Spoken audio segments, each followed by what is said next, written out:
Are you tired of guessing where your market is heading? Learn how to uncover real growth opportunities and outsmart competitors using Semrush.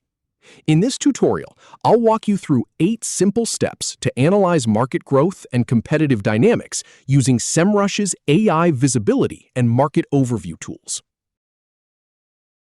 Start by heading to Semrush's AI visibility tool. First, click on the highlighted area to open the next panel. Then, click on the next highlight to drill down further. Now, click on the third highlight to refine your view. Next, click on Market Overview to see the competitive landscape. Click on the highlighted area. Click on Add Competitors. Finally, click on Analyze to generate your report. If you have any feedback or if any info is inaccurate, please leave a comment below. We'll do our best to answer or redo the video if needed. Thanks for watching.